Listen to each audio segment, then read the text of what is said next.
to be sharing insights from Rabbi Sacks's Haggadah, and also from Rabbi Sacks's writings on the Exodus, his writing on morality, his writing on Jewish continuity, and I'll be teaching an insight. Shira will be teaching an insight, and we'll go back and forth. We'd love to invite you to please mute if you're on. You're welcome to unmute if you have a comment or a question. Just want to put a question out there to the kahal, and that is, where will you be for Seder? So just cascade that in the chat. We get a sense of where you live and what you're doing. I'm excited to learn with you. I actually walked back into our offices because this is the place where I feel Rabbi Sacks's presence most fully. And Rabbi Sacks was my teacher, was a thesis advisor for my master's degree when I lived in England before he became chief rabbi. And it was onward and upward to a magnificent career serving the Jewish community worldwide, and also being a voice for faith globally. Tonight, we're going to be focusing specifically on insights in the Haggadah, and I'm going to open our source sheet, which you all received last night. I assume everyone can see it. Yeah? Okay. This is a lovely painting by Olivia Hanna. Very simple, very, very striking. The sea parts, and there's sort of two colorations as we're walking through. And this is sort of, I want to just follow the path of the Israelites, so to speak, and continue thinking about the story that this depicts. The Rabbi Sacks in his Haggadah, which in some versions in the UK is called the Chief Rabbi's Haggadah. He says, by reciting the Haggadah, Jews give their children a sense of connectedness to Jews around the world and to the Jewish people throughout time. For Rabbi Sacks, the Pesach Seder was an extremely important intergenerational, covenantal retelling of a story. And it's a story that's passed down for generations. Insight number one is the four sons, Jewish diversity and storytelling for Jewish continuity. And what I'd like to do is look at the four psukim, the four verses. 4 is going to come up quite a lot tonight, 4 and 5. We have many things that come in 4s at the Seder, and one of them is the Arba Banim. The 4 sons or 4 children, depending on your favorite translation, are derived from 4 different psukim, 4 different verses. 3 of them are in Shemot, in Exodus. 1 of them is in Deuteronomy. The wicked son, you'll notice snapshots of this that appear in the Haggadah.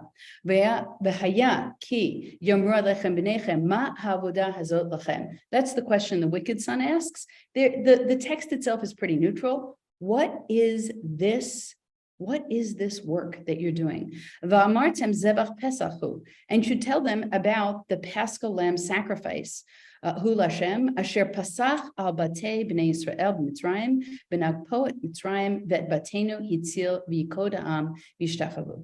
So your child will ask you at some point, what's all the cleaning about? Why do we spend so much on matzah? What is this evening about? And that's your opportunity to respond with the story. And these storylines are relatively simple. The plot line is simple. Actually, my 4-year-old granddaughter, Adi, was listening to my son tell her a story. And she said, Abba, where's the plot? And actually, what's interesting is that in every one of these verses, there's a little piece of the plot and a little piece of the lesson to be learned from the plot. There's the child who does not know how to ask.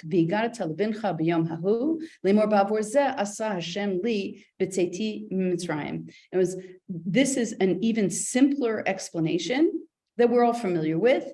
You explain, I'm not going to even give you the history. I'm going to give you very brief. We went free from Egypt, but this is actually a time to express deep gratitude to HaKadosh Baruch Hu, to the God who freed us all. And if that's all you get out of the story, that is enough. Then there's the simple child, the Tam. Vayaki yishalacha bincha machar lemor mazot. And now the question isn't as sophisticated. It's very simple. What is this? That could be about the table. That could be about the food on the table. That could be why is everyone preparing? What is this about? What's interesting to me in this verse is mahar.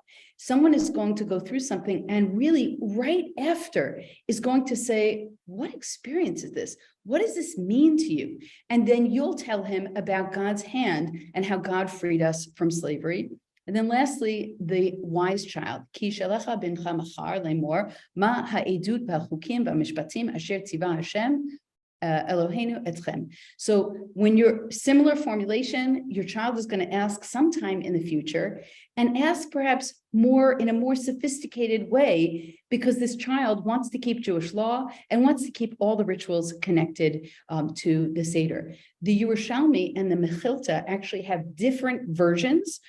These are different rabbinic sources for the simple child, the wise child, and some of them interchange. And you can read wisdom or you can read rebellion in either of these, in any of these children. So what does Rabbi Sacks have to say about the four sons? So the four children, this is drawing from his Haggadah, the four children are a vignette of the Jewish people. One asks because he wants to hear the answer, a second because he does not want to hear the answer, a third because he does not understand, the fourth doesn't ask because he doesn't understand that he doesn't understand. Ours has never been a monolithic people, but there's a message of hope in this family portrait. Though they disagree, they sit around the same table. I know that many of us are thinking about the situation in Israel right now, and this goal of saying, how do we eliminate the divisiveness in society by bringing people to the table who are not like us? As Rabbi Sacks says, though they differ, they stay together. They're part of a single family. Even the rebel is there, although part of him does not want to be. This too is who we are. We're an extended family. We argue, we differ. There are times we're deeply divided, but we are part of this same story. Sitting next to the wild child, the rebel is not fated to remain a rebel. Sitting next to the rebel, the wise child may share his wisdom rather than keep it to himself. This model of diversity at the table is a way of individuals sitting next to people with whom they may not share beliefs and ideals, but they're at the same table, and there's some kind of volleying of answers. There's some kind of understanding that that needs to be expressed in order for people to share the intimacy of a table. Each, Rabbi Sacks concludes this thought, each draws strength from the others as we all draw strength from belonging to a people. The Rebbe of Ger once pointed out that the four sons of the Haggadah represent 4 generations. And I imagine if you will be a Seder that has 4 generations, pop that in the chat, because that's a fantastic accomplishment, so that we can share that with you. The wise son is the immigrant generation who still lives the traditions of the home. The rebellious son is the 2nd generation, forsaking Judaism for social integration. The simple son is the 3rd generation, confused by the mixed messages of religious grandparents and irreligious parents. That may describe many of our families. Different generations represent faith or belief or observance in different ways. For the child of the 4th generation, no longer has memories of Jewish life in its full intensity. Our children are children of the 4th generation. This is a profound insight that he writes in Will We Have Jewish Grandchildren, which was a question he often asked when he spoke. If you've heard him speak, he often mentioned that the goal is not to have Jewish children, it's to have Jewish grandchildren. It's to know that someone is continuing the tradition long after we are. And he says already our children of the 4th generation, already it's clear that what we took for granted, they do not. They don't take it for granted that they'll belong to an Orthodox synagogue or indeed any synagogue. They don't take it for granted that they will marry another Jew or stay married. They do not take it for granted that they will have Jewish children or that it's important to do so. Nothing can be taken for granted in the 4th generation, least of all in the secular open society in which even a common moral code is lacking. Now, on the one hand, there's a sense of despair in his description. What happens to the 4th generation? But the fact that they're at the table means that they're sitting next to people who take them seriously and who love them. There are opportunities to bring people together.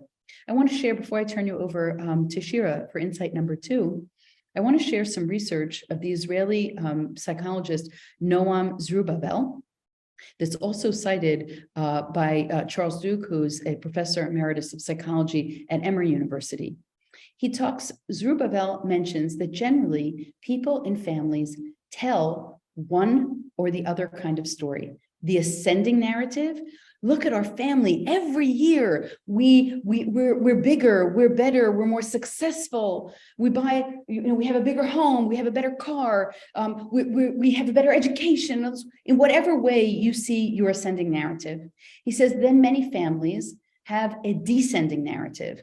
We were once so influential. Our family was so religious. Our family was so successful. But now look at the shambles that our family is in. And what Zerubbabel says is that if you want to build resilient children, you can't use the ascending narrative exclusively, because then people feel if I haven't hit the mark, then I'm disappointing the family.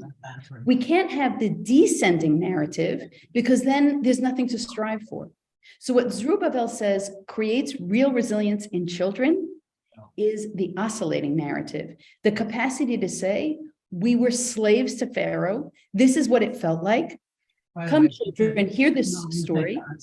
And then, can you all mute? I thought you had to take it twice to be up. She said once a day. Okay. So there's the oscillating narrative where we're not descending or ascending, we're ascending and descending. There are times that have been a struggle for us, the time when we were in Mitzrayim, but there's times of deep and profound freedom and liberation and closeness to God. And that's an ascending narrative. So the Seder becomes an important time when we gather the generations together to tell a story. We can't tell each person the same story because stories hit us differently. But our obligation, perhaps, with the knowledge that we have of Zerubbabel's research, is the importance of telling our struggles and celebrating our successes, telling that oscillating narrative. I turn you over to Shira for insight number 2. Okay, thank you so much. Rabbi Sacks actually discusses the idea of questioning. As you know, Leil HaSeder is a night of questioning, but he interestingly discusses the nature of questioning in the context of faith, which is kind of counterintuitive. Often we think about questioning as an expression of doubt. And so as Erica just explained, the questions of the Arba Banim, I want to focus a little bit more on what does Rabbi Sacks say about questioning? What's the value of questioning, and how do we understand questioning in the context of Leil HaSeder? If you look at the first quote, the importance of questioning, you see here, he writes, in Judaism, to be without questions is not a sign of faith, but a lack of depth.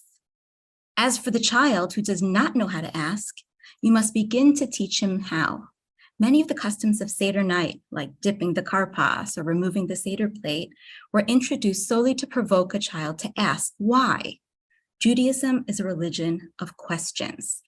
So instead of kind of trying to push down questions or to not entertain questions, we see that Rabbi Sacks really elicits questions, encourages questions. We do that so much that even we try to provoke questioning among our children. If you look at the second source, he writes, religious faith has often been seen as naive, blind, and accepting. Traditionally, we've thought of this in terms of emunah tamimah, this kind of simple, pure, unmediated faith where we couldn't entertain any doubts.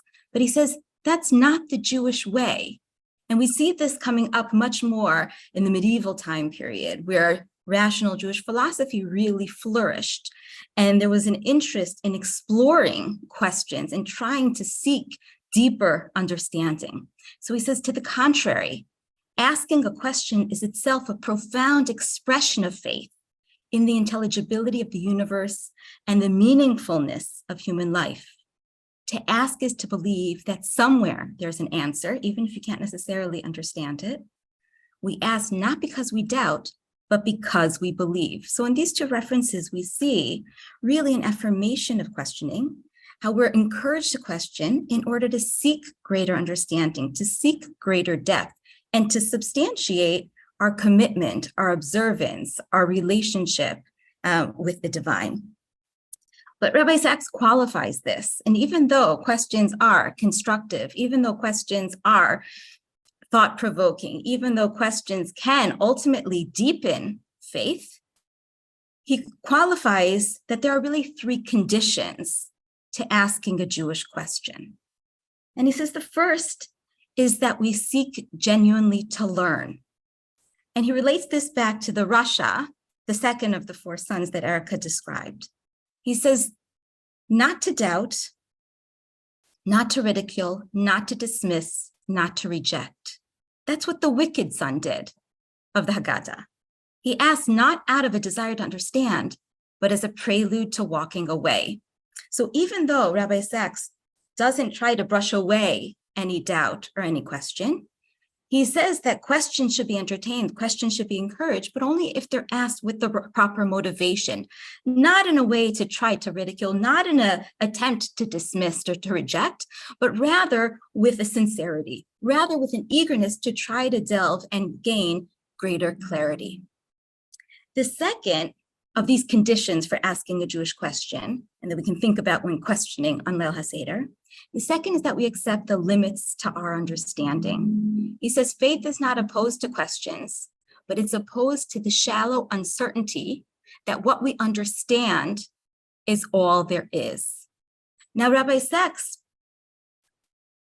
explains this idea, and it kind of reminded me of one of my favorite articles of Rabbi Soloveitchik. Rabbi Soloveitchik in a 1978 edition of Tradition Journal, he compiled 5 different essays, and one of these essays is entitled Catharsis. And in that essay, he talks about the definition of gvura. It says, who is a true gibor? Often we think of a gibor, often we think of somebody who's a hero, who is strong. We think of somebody who's aggressive, who's bold. But he says true gvura really is about restraint. True gvura is really about accepting limitations. True gvura is really about self-retreat. And he talks about the different realms that one is obligated to engage in catharsis. So he talks about the first realm, the physical realm, as he calls it, the aesthetic hedonic realm. And that realm, he describes as sometimes halacha demands that we restrain ourselves, that we really exercise true gvura, and we recognize our limitations and we retreat. Like we have to restrain ourselves from not kosher food. We have to restrain ourselves from illicit financial dealings, even if we stand to gain a lot. There's a lot of experiences in halachic life where we have to sometimes exercise a tremendous amount of gvura to engage in self-retreat. But he also talks about the realm of intellectual catharsis. What is a gibor? What does strength really mean? Intellectual catharsis, he says, is to recognize your intellectual limitations. He talks a lot about dialectics in all of his works. We have to advance and we have to retreat. So Rav Soloveitchik talks about trying to understand as much as we can in this world. We have to seek out and learn science and math and history. But ultimately, we have to recognize that we can't necessarily understand everything. And even though we can understand a lot, and this is really my whole motivation of studying philosophy in my personal, academic study. But even if we can understand a lot, we're not going to ultimately be able to understand everything. And in this realm of intellectual catharsis, he talks about the distinction between the quantitative and the qualitative. I can understand quantitatively. I can understand through science how somebody got sick and what the circumstances were. I can understand why the tsunami hit at that particular place at that particular time. But qualitatively, I can't understand why that person was affected. So we have to recognize our intellectual limitations, and that's how we exercise gvura. That's how we retreat. That's how we understand what we can't understand. And that very much reminded me here of this second condition for questioning. We can question as long as we acknowledge the limitations of human rationality, of what we can understand. And then the third condition is that when it comes to Torah, we learn by living and understand by doing. We learn to understand music by listening to music. We learn to appreciate literature by reading literature. There's no way of understanding Shabbat without keeping Shabbat.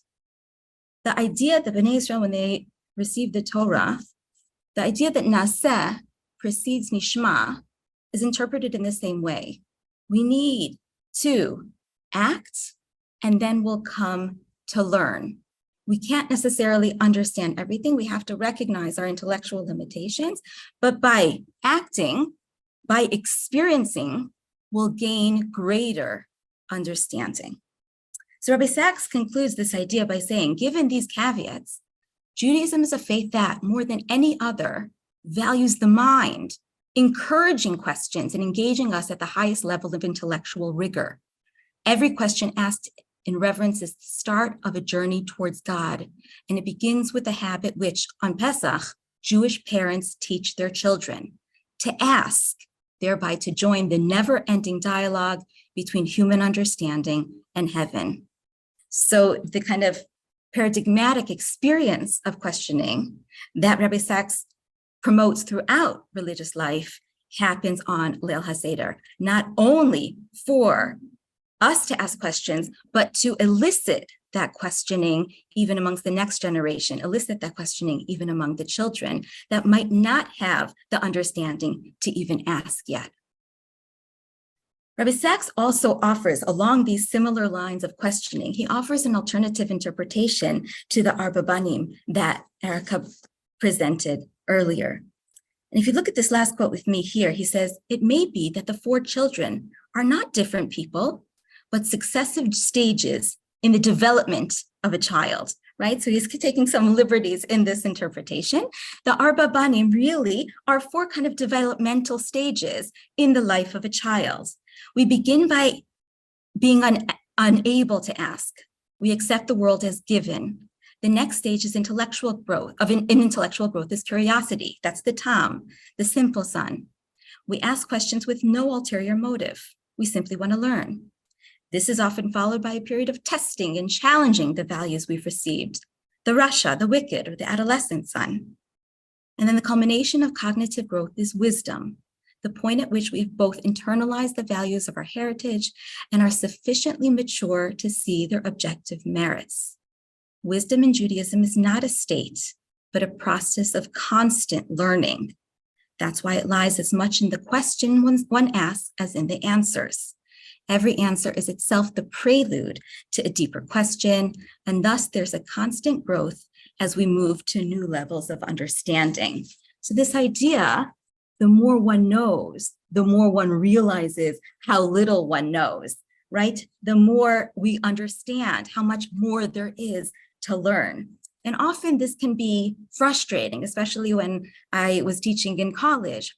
College students were often frustrated if there's not an answer, right? What's the value of the question? And it takes a certain amount of intellectual maturity and also intellectual humility to recognize sometimes the question is going to be better than the answer. Some questions don't have answers. And that idea of questioning is very much the nature and the feel that we promote throughout the entire Pesach Seder. Thank you. Thank you so much, Shira. Questions are obviously inherent in the intellectual, spiritual process of growth. And one thing that often happens at a Seder is when you don't understand, that you don't have an answer, a ready answer, you say, it's to make the children ask. But at some point, the children don't only want to ask, they want you to explore answers with them, to provide ways of thinking and frameworks. Sometimes we're at a Seder and there might be someone just back from yeshiva or seminary, or they're in school and they have a whole big packet of Passover insights. And there are other people who are saying, when are we serving the soup? The charoset is getting bad. And balancing that and recognizing that the 4 sons and the 3 conditions for questioning actually helps us understand the importance of rewarding the question. When our children were little, we used to have all these poker chips that were different colors. And if you asked a good question, depending on how good it was, we gave you a poker chip, not because you didn't have to answer it. You just had to ask. And so in terms of engaging everyone at the table, not only those who are self-selecting and want to be engaged, but everyone has a place at the table. So we just shared some questions or prompts that aren't, let's say, textual insights per se on the Seder, but questions that can provoke really interesting, engaging, and meaningful conversation across the generations. What was your most memorable Seder? Who do you miss at your Seder table and why? And here, what's your favorite food at the Seder? Yachat is the broken matzah. There were times when things were hard in our family, when we felt broken. Let me tell you about it. One thing I treasure about our family, it's a wonderful time to think about this family conversation, our identity as Jews and our purpose in being here.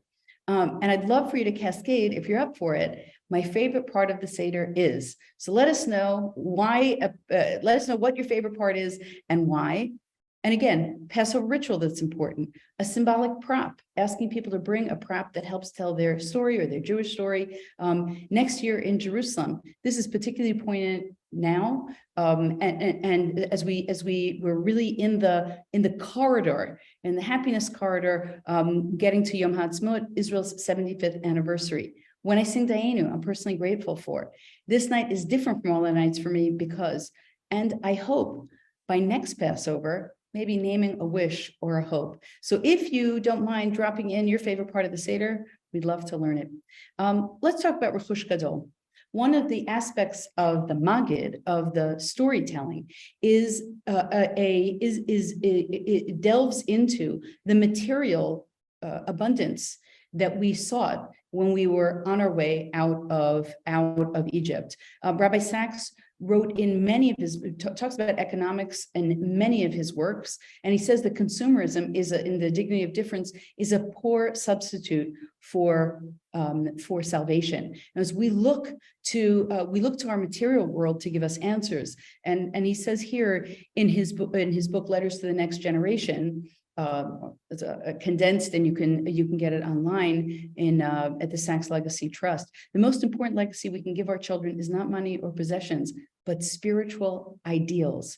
So let's take a look at how money and possessions become part of the storytelling that we do on the night of the Seder. In Breshit, chapter 15, Vayomer Lavram, Yodea Teda Ki Ger Yiyeh Zarecha Be'eretz Lo Lahen. I want you to know, Abraham, you're struggling. You haven't had a child yet. You haven't had Ishmael. Certainly Yitzchak isn't even a thought. Lot had left your household because he had different material needs, and his material needs were more important than staying in the household of Abraham and Sarah, Abraham and Sarah.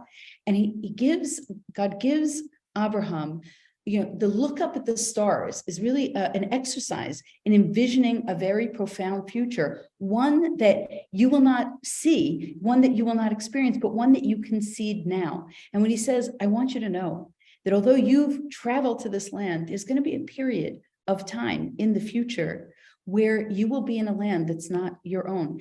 Ve'inu otam, va'avdum ve'inu otam, arba meot shana, you will be oppressed, afflicted, for 400 years. V'gam et hagoy asher yavdu dan anochi v'achrechen yetzu b'rekhush gadol. He says, I'm going to judge that nation that's going to imperil you, that's going to afflict you and oppress you. He says, and afterwards you will leave, not with your freedom, but with rekhush gadol, with some kind of material abundance. V'ata tavo el avotecha b'shalom tekaver b'seva tova. And then he tells Abraham, you will be buried at an old age. This will be, we're telling you the conclusion of your most immediate story, but also taking you into a future you cannot even imagine. An enormous dream where your children will be like the stars and be like the dust of the earth. That's how numerous they'll be. And yet, what God points out is not the freedom aspect. You'll be free, but you will leave with rekhush gadol. This notion is mentioned in 3 places in Shemot and 1 place in Deuteronomy. Notice the Arba Banim, similar pattern. In Shemot, God says, "Natati et chen ha'am hazeh." I'm going to give you the chen, which here is used is understood by many commentators as material abundance. Be'enei Mitzrayim, vaya ki telchun lo telchu rikam. When you leave, don't leave empty-handed. V'shala isha mishchenata. Each woman shall ask from her neighbor, right? For clay kesef, clay zahav, ask for jewels, silver and gold, smalot and dresses. V'samtem al b'nechem, put your children in all of this finery, and then you'll leave Mitzrayim having despoiled the Egyptians. It's an unusual mandate, lots of interesting medieval commentary and discussion of what it means to leave a country and say, before I'm going, I'm taking a goodie bag with me. I'm taking the wealth of my Egyptian neighbors. This idea occurs again in Yud Aleph, further into the Exodus story. And God says to Moshe, I'm going to bring one more plague upon Pharaoh and Egypt. And that's going to be the catalyst for the next stage of your story. And when the Pharaoh lets you go, he will drive you out of here one and all. At that point, tell people to borrow, each man from his neighbor, each woman from hers, objects of silver and gold. And the Lord disposed the Egyptians favorably towards the people. And Moshe became very esteemed. So now there's a slightly different description of what it means to leave rekhush gadol. We mentioned this in the Haggadah, but noticing some of the subtleties and nuances of what these verses say, there's a certain sense that when you dress like an Egyptian, perhaps you will act like a free Egyptian, and your esteem will rise in the eyes of your neighbors, who will be anxious to get in your good graces once Egypt becomes much less powerful, and the underdog becomes the hero of the story. Again, we have in Shmot, in Yud Bet, in the 12th chapter, people took their dough before it was leavened. Israelites had done Moshe's bidding, and they borrowed from the Egyptians objects of silver and gold and clothing. And the Lord had disposed the Egyptians favorably towards the people. Vashem natan et chena am b'nei Mitzrayim v'shalom v'natzlu et Mitzrayim. Yes, God insisted that they take wealth, and they took wealth.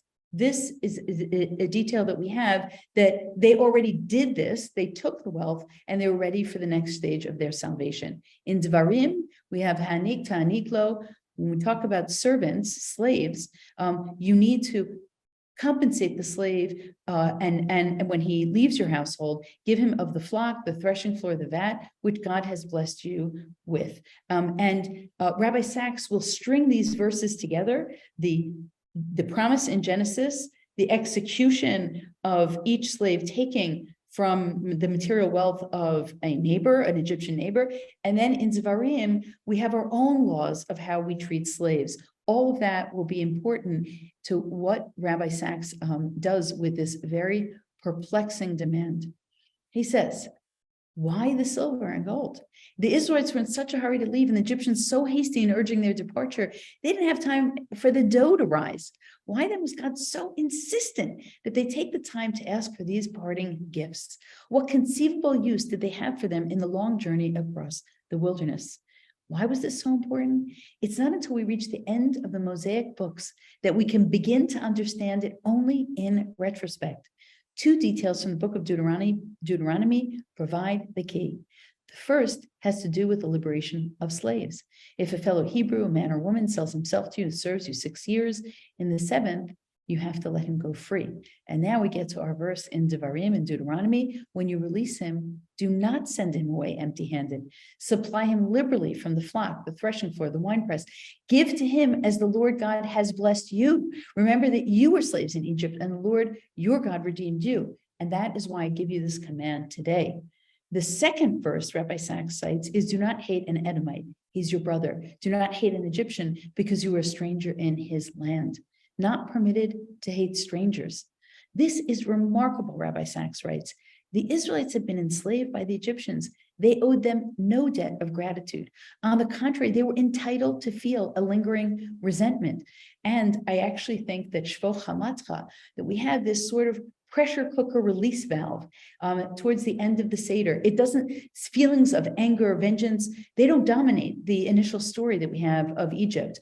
Only when we're comfortable and well-fed do we actually express the lingering resentment towards those who hate us. The Israelites should bear the Egyptians no ill will. Why? So notice how Rabbi Sacks is building up his case gradually by inserting the word why. And he says a people driven by hate cannot be free. Had the people carried with them a burden of hatred and a desire for revenge, Moshe would have taken the Israelites out of Egypt, but he would not have taken Egypt out of the Egyptians. They would still be there, bound by chains of anger, as restricting as any metal. To be free, you have to let go of hate. That is why when a slave went free, his master had to give him gifts. This was not to compensate for the fact of slavery. There's no way of giving back the years spent in servitude, but there is a way of ensuring that the parting is done with goodwill, with some symbolic compensation. One who has received gifts finds it hard to hate. This is a radical reorientation for us of why we're supposed to leave rekhush gadol. We leave with material abundance because we're not supposed to hate the Egyptian. We're commanded not to hate the Egyptian.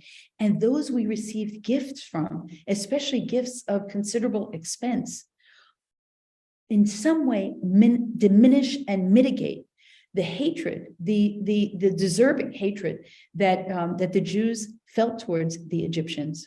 I want to share one other insight about this from Michael Walzer, Michael Walzer's wonderful book, Exodus and Revolution, where he looks at the Exodus story as a palimpsest, an imprint, a template for all stories, for many, many stories, I should say, of political revolution, the desire to be free and to free oneself of oppression. He says, Professor Walzer says that the country of Israel is called milk and honey repeatedly because milk and honey are signs of wealth. In other words, when the Jews were leaving, they weren't only seeking freedom. In order to build a nation, you need material abundance. In order to build the Mishkan, we used some of what we took, but we also carried it straight through the wilderness and said, we can build a nation because we have the human resources, we have the spiritual resources, and we have the financial resources. Rabbi Sacks puts this radical and interesting spin on the way that we see the rekhush gadol that the Israelites carried. It was to receive gifts from people who oppressed you so that you not hate them. Shira, back to you. Okay. Thank you. As we saw, there's a lot. There we go. As we saw, there's a lot of fours throughout the Haggadah. There's the Arba Banim that Erica began with. There's the 4 questions of the Manishtana. There's the 4 cups of wine. And in the Talmud Yerushalmi, that in Pesachim, it explains that the 4 cups of wine are based on the 4 expressions of Geula, the Arba Lashonot Geula. And so in Shemot, we see God declaring, V'hotzeti etchem mitachat tzivot Mitzrayim, v'hitzalti, so v'hotzeti is the first one, v'hitzalti etchem mi'avodatam, v'ga'alti etchem b'zrua netuya v'shvatim gedolim, v'lakachti etchem li la'am v'hita lachem le'elohim, v'yadatem ki ani Hashem Elokechem hamotzi etchem mitachat tzivot Mitzrayim. In English, the translation is, God says, I'll bring you out from under the burdens of the Egyptians, I'll deliver you from their bondage, I'll redeem you with an outstretched arm and with great judgments, and I will take you to me for a people. I will be to you a God, and you will know that I'm the Lord your God who brought you out from under the burdens of the Egyptians. But then we see that God didn't just bring Bnei Israel out of Egypt, but we see a 5th Lashon Geula. And in fact, there's fifths. There's a 5th question. There's a 5th son that we saw, the Rebbe of Ger. And a fifth cup that we're going to get to in a minute. But the fifth of the Lashonot Gula is the continuation here. God didn't just take us out of Egypt, Dayenu, but he took us out. He liberated us for a purpose, right? And we see this in the continuation in the next pasuk. Ve'eveti etchem el ha'aretz asher nasati et yadi letet ota leAvraham, Yitzchak, veYaakov, ve'natati ota lechem marasha ani Hashem. I will bring you in unto the land concerning which I lifted up my hand to give it to Abraham, to Isaac, and to Jacob, and I will give it to you for a heritage. I am the Lord.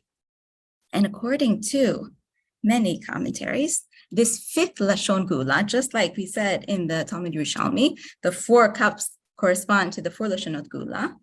The fifth Lashon Gula corresponds to the 5th cup, which is the Kos Eliyahu.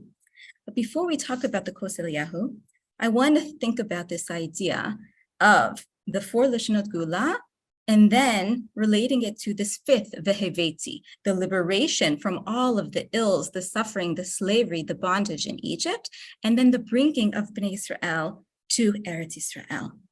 And often when you think about freedom, when you think about liberation, when you think about the first half of the story, where God, in a miraculous way, as we saw from that first painting, right, the splitting of the sea, the Kriyat Yam Suf, often when we think about freedom, we think about it in terms of liberation, freedom from external constraints. But true freedom entails something more than that. If you have a look at the questions by Erich Fromm, a German social psychologist, he asked some really thought-provoking questions that I think can relate to a lot of different aspects of freedom. Some of them, personally, you'll have experienced in lots of different aspects of your life. But Erich Fromm asks, is freedom only the absence of external pressure? Is it also the presence of something? Can freedom become a burden too heavy for man to bear? Something he tries to escape from. In fact, his book is called Escape from Freedom. Is there not also perhaps, besides for an innate desire for freedom, an instinctive wish for submission? Think about that for a minute. There's a lot of different areas in your life that this might relate to. Is freedom just the liberation from some external constraint, from some coercion, from some external force? Or is there something more to freedom? How do you understand the desire for submission, right? His last question there, is there not also perhaps, besides for an innate desire for freedom, also some instinctive wish for submission? Why do you want to submit? Why do you want to be limited? And so Erich Fromm and also Isaiah Berlin talks about this in very similar terms. He talks about 2 types of liberty, negative and positive liberty. Erich Fromm talks about freedom from and freedom to. But he explains the negative and the positive sides of freedom in response to these types of questions. And he explains that freedom from, or what Berlin would call negative freedom, is this process of becoming emancipated from the restrictions placed on humanity by other people or other institutions. And historically, this has been fought for, but ultimately, it's not of much inherent value unless it's accompanied by some sort of creative element, what he calls the freedom to, or Berlin's positive freedom, meaning the use of freedom to behave in ways which are constructive and respond to the genuine needs and wants of the free individual or society by creating some new system of social order. So Fromm explains that in the process of becoming emancipated from some overbearing authority or from some set of values, we're often left with feelings of emptiness or anxiety until we use our freedom to, until we develop some form of replacement of the old order. When Bnei Israel, if you want to relate these ideas to the Exodus narrative, when Bnei Israel left Egypt, that was the freedom from. The freedom to is what they were going to use that liberation for. The goal of the Exodus was not just to rid themselves from the slavery in Egypt, but the goal of the Exodus was the freedom to ultimately veheveti, to ultimately serve God in the promised land. And this idea of the freedom from and the freedom to that Erich Fromm talks about relates to Rabbi Sacks' similar distinction between 2 different Hebrew terms for freedom. He distinguishes between the Hebrew words of cherut and chofesh. He explains here there are two words for freedom in Hebrew, chofesh and cherut. And he brings this up in the context at the very end of Halach Ma'anya, when we say in the Haggadah, this year we're slaves, next year may we be free. And so he says, chofesh is freedom from. Cherut is freedom to. Chofesh is what a slave acquires when released from slavery. He or she is free from being subject to someone else's will. But this kind of liberty is not enough to create a free society. A world in which everyone is free to do what they like begins in anarchy and ends in tyranny. That's why chofesh is only the beginning of freedom, not its ultimate destination. Cherut is collective freedom, a society in which my freedom respects yours. A free society is always a moral achievement. It rests on self-restraint and regard for others. The kind of the gvura that we're talking about earlier in catharsis. The ultimate aim of the Torah is to fashion a society on the foundations of justice and compassion, both of which depend on recognizing the sovereignty of God and the integrity of creation. Thus we say, next year may we be b'nei chorin, invoking cherut, not chofesh. It means may we be free in a way that honors the freedom of all. Even though, thankfully, we have the state of Israel, even though veheveti were no longer enslaved, as in history, we're not quite there yet. And Rabbi Sacks acknowledges that.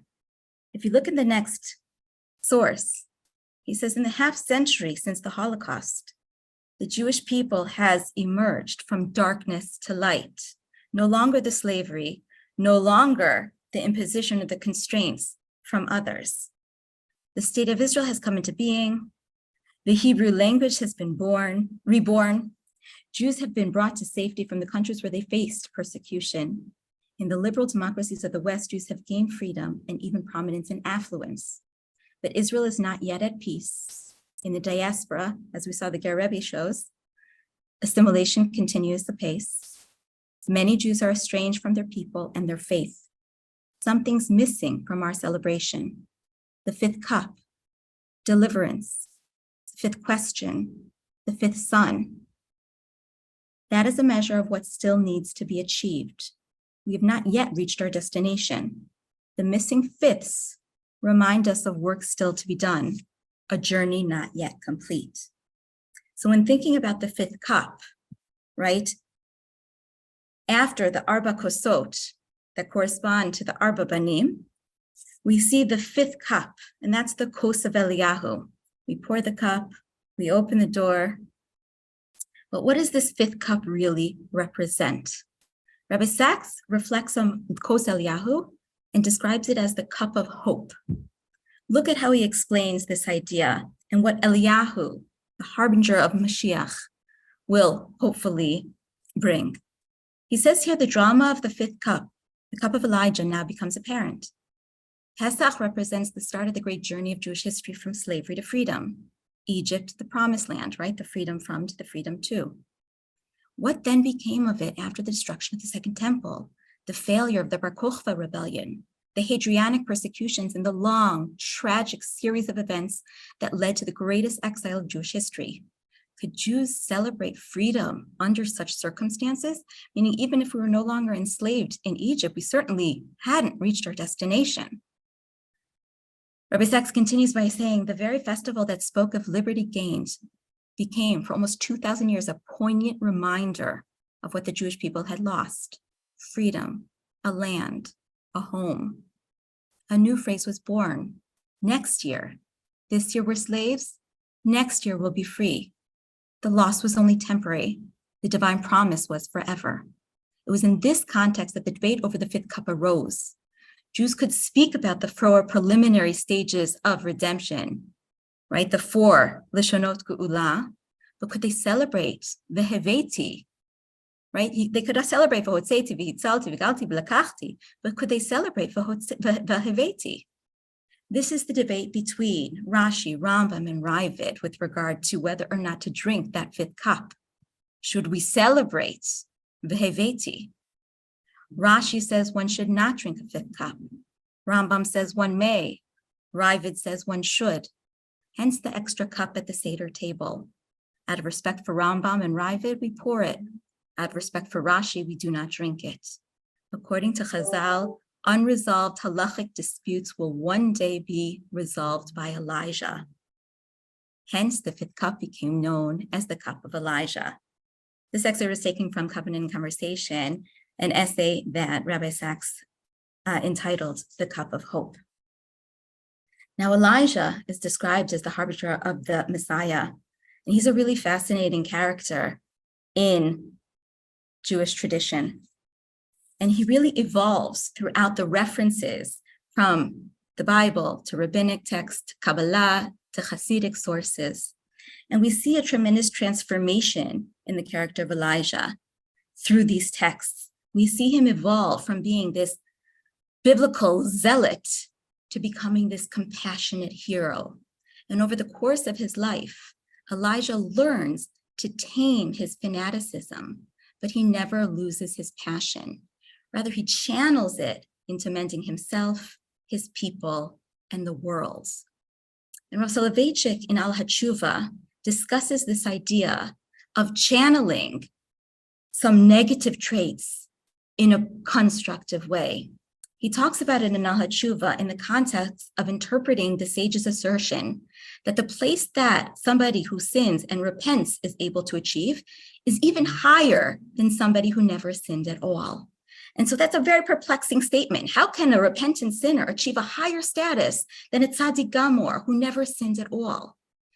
And Rav Soloveitchik explains here that there are two forces that repose in the soul of man. There's constructive and destructive forces. Constructive forces are generally pretty static in nature. Love, generosity, they're a little bit more passive in contrast to destructive forces, which are like anger or jealousy. Those are generally more passionate, more aggressive, more dynamic. And so Rav Soloveitchik explains the idea that a sinner, somebody who has these destructive forces, if he proves worthy, he can channel, he can sublimate the destructive forces. He can use that dynamism, that aggressiveness of the destructive forces, but now channel them in a constructive way.